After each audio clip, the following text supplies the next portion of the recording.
Hello friends, स्वागत है आपका आपके अपने लीगल चैनल सोच पर प्रहार में। मैं हूं एडवोकेट सनी शर्मा और दोस्तों आज की इस वीडियो में मैं आपको एक बहुत इंपॉर्टेंट जानकारी देने वाला हूं।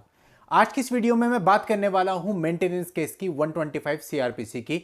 125 सीआरपीसी में जो हस्बैंड पक्ष होता है उसको हमेशा यह डर बना रहता है कि उसका जो मेंटेनेंस है वो उसकी क्षमता से ज्यादा ना बन जाए, वरना वो फंस जाएगा, क्योंकि उसको पता होता है कि जो मेंटेनेंस पे करना है वो होल लाइफ पे करना है। ऐसे में हस्बैंड हमेशा यही चाहता है कि यदि उसकी वाइफ मेंटेनेंस के लिए एलिजिबल नहीं है तो उसको मेंटेनेंस ना मिले, और अगर एलिजिबल है तो रीजनेबल मेंटेनेंस ही उसका बंधे।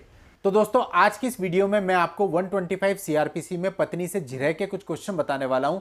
यदि ये सारे क्वेश्चन आप अपनी पत्नी से पूछते हैं और इनका जवाब उसी प्रकार से ले लेते हैं जैसे मैं आपको बताऊंगा, तो बहुत ज्यादा चांसेस रहेंगे कि आपका जो मेंटेनेंस है वो या तो ना बंधे, और या फिर अगर वाइफ एलिजिबल है तो बहुत रीजनेबल ही आपका मेंटेनेंस बंधे। तो अपने मेंटेनेंस को कम कराने के लिए, कुछ परिस्थितियों में अपने मेंटेनेंस को पूर्ण रूप से बंद कराने के लिए आप इस वीडियो को पूरा आखिर तक देखिए और सारे क्वेश्चन को समझिए। उसके बाद आप या आपकी तरफ से जो वकील साहब आप नियुक्त करेंगे वो इन क्वेश्चंस को आपकी वाइफ से झिरह के टाइम पे पूछ सकते हैं। तो दोस्तों बहुत इंपॉर्टेंट वीडियो है। आगे बढ़ने से पहले आपसे कहना चाहूंगा कि आपने अभी तक भी चैनल को सब्सक्राइब नहीं किया है तो चैनल को सब्सक्राइब करके नोटिफिकेशन बेल पर जरूर क्लिक कर लें, ताकि फ्यूचर में जब भी हम आपके लिए इस प्रकार की वीडियो लेके आए तो उसकी जानकारी आपको सबसे पहले मिले। दोस्तों देखिए, जैसे आप लोगों का कहना होता है कि जो पिटीशन उसने डाली है उस पिटीशन में सारी बातें झूठ लिखी हुई हैं, अधिकतर बातें झूठ लिखी हैं। जैसे आपकी सैलरी गलत दिखाई गई है, आपकी सैलरी एक्चुअल में 40,000 है लेकिन पिटीशन में 1 लाख दिखाई गई है। आपकी रेंट से इनकम दिखाई गई है, खेतों से इनकम दिखाई गई है, और बहुत ज़्यादा पैसा आपसे मांगा गया, उतनी तो आपकी सैलरी भी नहीं है। इसके अलावा और भी बहुत सारे आपकी मैट्रिमोनियल लाइफ के जो फैक्ट्स होते हैं उनको गलत तरीके से प्रदर्शित किया गया है। तो देखिए दोस्तों, ऐसा होता है जहां पर भी कोई आदमी झूठे कथन करता है वहां पर अगर आप उसका कॉन्फिडेंस तोड़ देते हैं, उसको नर्वस कर देते हैं, तो जाहिर सी बात है गलती करता है।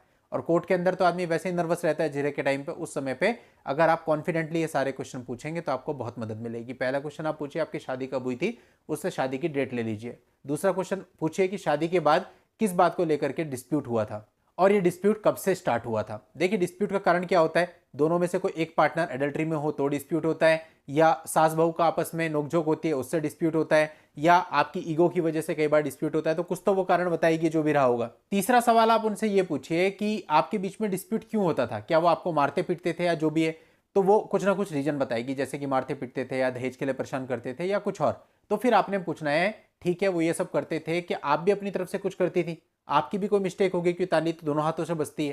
तो जब आप ये बात पूछेंगे तो थोड़ा सा नर्वस हो जाएंगी, लेकिन कुछ ना कुछ तो उनको बताना पड़ेगा, क्योंकि कुछ ना कुछ मिस्टेक तो दूसरे पक्ष की भी होती। अब जो भी है वो आपके काम ही आएगा, जो भी जवाब निकल के आएगा। इसके बाद आप वो डेट कंफर्म कराइए कि वो किस डेट से आपसे अलग रह रही हैं। अगला क्वेश्चन आप ये पूछिए कि जिस दिन आप अलग हुई थी उस दिन आप अपने ससुराल से मायके कैसे आई थी, बस के द्वारा आई थी, पास में तो पैदल आई थी, या किसी और तरह से आई थी, किसके साथ आई थी। इसके बाद आप पूछिए कि जिस दिन आप अपने मायके आई थी उस दिन आपके ससुराल में कोई झगड़ा हुआ था और ससुराल में आपके मायके पक्ष के भी कुछ लोग आए थे, तो उसकी डिटेल जरूर लीजिए। इसके बाद आपका अगला प्रश्न होना चाहिए आपकी पत्नी से कि इस केस के अलावा आपने अपने पति पर कौन कौन से केस किए हुए हैं, क्या इस केस के अलावा किन्हीं और केस में भी आपने मेंटेनेंस मांगा है। तो ये क्वेश्चन भी दोस्तों बहुत ही इंपॉर्टेंट साबित होगा आपके लिए, और इससे वो नर्वस भी होगी, क्योंकि दोस्तों कोर्ट के सामने आना चाहिए कि आपके पूरे मामले में चल क्या। अगला क्वेश्चन आप बच्चों के बारे में पूछिए कि आपके कितने बच्चे और वो कहां पर रहते हैं, तो वो बताएगी। फिर आप पूछिए जो बच्चों का पिता है क्या वो बच्चों से मिलता है, लास्ट टाइम पे वो कब मिला था, क्या आप उससे बच्चों से बात करने देती हो। ये सारे क्वेश्चन आप पूछिए, क्योंकि ऐसा होता है ना, जो यहाँ की जिरह होगी ये जिरह आपकी बाकी के केसेज में भी काम आ सकती है। इसके बाद आप अपनी पत्नी से पूछिए कि आपके क्वालिफिकेशन क्या है, आपने कौन कौन से एडिशनल कोर्सेज किए हुए हैं। अगला क्वेश्चन आप पूछिए कि आपने पढ़ाई कहाँ से की है, क्योंकि कई सारे मामलों में मैंने देखा ऐसा होता है कि जो पत्नी होती है उसको पति ही पढ़ा रहा होता है, हायर एजुकेशन पति दिला रहा होता है। तो ऐसे में वो बताएगी कि मैंने यहाँ से की है, तो वो बात क्लियर हो जाएगी कि पति ही जो है उसको एजुकेशन दिला रहा था। तो जो बंदा अपनी पत्नी को एजुकेशन दिलाने में खर्चा करेगा वो कैसे उसको प्रताड़ित कर सकता है। इसके बाद आप पूछिए कि आप पहले कहीं जॉब करती थी, अगर करती थी तो कहां पर करती थी। फिर पूछिए कि आप वर्तमान में कहीं जॉब करती।